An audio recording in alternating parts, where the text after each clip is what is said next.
आप सभी का वेलकम है, स्वागत है। ये इंदिरा गांधी राष्ट्रीय मानव संग्रहालय की लाइब्रेरी है, पुस्तकालय जिसको कहते हैं।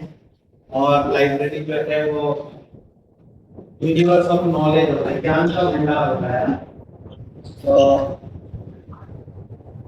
और किताबें बहुत कुछ कहती हैं ना, किताबें हमें सिखाती हैं।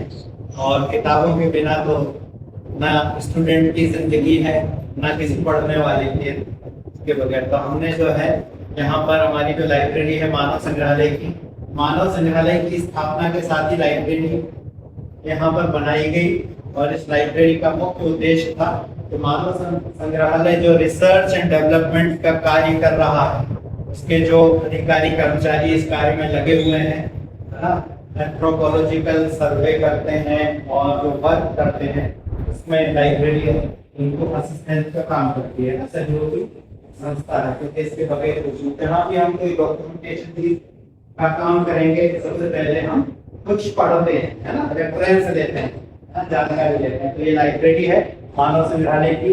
और इसमें हमने जो है ये, क्योंकि आप सभी जानते हैं एक एंथ्रोपोलॉजिकल म्यूजियम है ना, मानव विज्ञानी म्यूजियम है। एंथ्रोपोलॉजी आप सबने सुना है सब्जेक्ट, तो हमने एंथ्रोपोलॉजी और उससे रिलेटेड जितने भी सब्जेक्ट हैं, एंथ्रोपोलॉजी ऐसा सब्जेक्ट है जो सारे सब्जेक्ट्स को अपने में समाहित करता है। एंथ्रोपोलॉजी में ऐसा कोई भी सब्जेक्ट नहीं होता जो शामिल ना हो, चाहे वो आर्ट एंड क्राफ्ट हो, चाहे वो साइंस हो, है ना, चाहे वो कल्चर हो, हर चीज को देता है। तो इसी को देखते हुए ये लाइब्रेरी बनाई गई है। और इस लाइब्रेरी में लगभग हमने 40-50 हजार किताबों का कलेक्शन किया हुआ है, संग्रह किया हुआ है, सारे सब्जेक्ट की किताबें।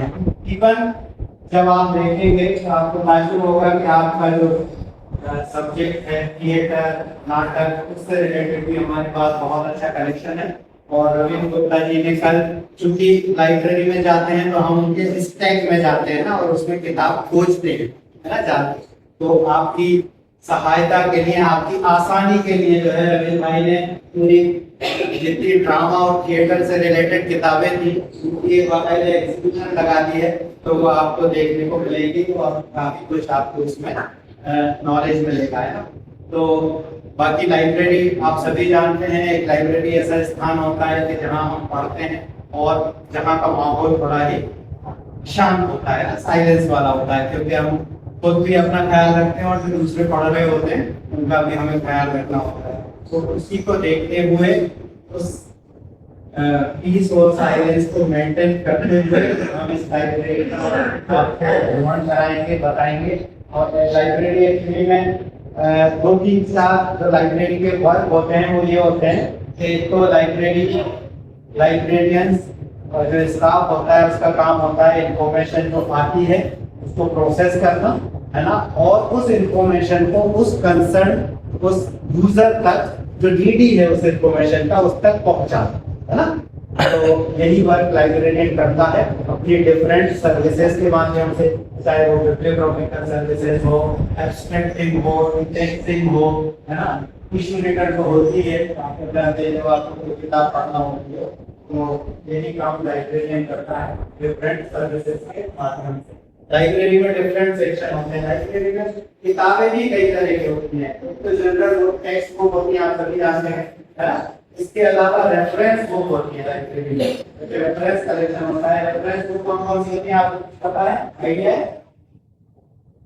रेफरेंस बुक वो कहलाती है जिसको हम थॉरोली नहीं पढ़ते, पूरी बुक नहीं पढ़ते। हमें अगर किसी चीज के बारे में कुछ जानकारी लेना होती है तो हम वो रेफरेंस निकालने के लिए बुक पढ़ते हैं। जैसे डिक्शनरी में क्या करते हैं, डिक्शनरी को 1000 पेज के लिए हम उसको एक पेज पढ़ते हैं, नहीं। आपको लगा कि ये टर्म जो आया है ये, इसकी हमें सिर्फ डेफिनेशन देखना है और उसको मालूम करना है, तो सिर्फ उसी पेज पे जाके उसकी डेफिनेशन देख के उसको बंद कर देते हैं। टेक्स्ट बुक आप पूरी पढ़ते हैं या अपनी किताबें पूरी पढ़ते हैं। तो रेफरेंस बुक सारी ऐसी होती हैं जिससे एनसाइक्लोपीडियाज होते हैं, डिक्शनरीज होती हैं, एटलस होते हैं, गजेटियर्स होते हैं, ये सब जो है रेफरेंस बुक कहलाती है। तो हमारा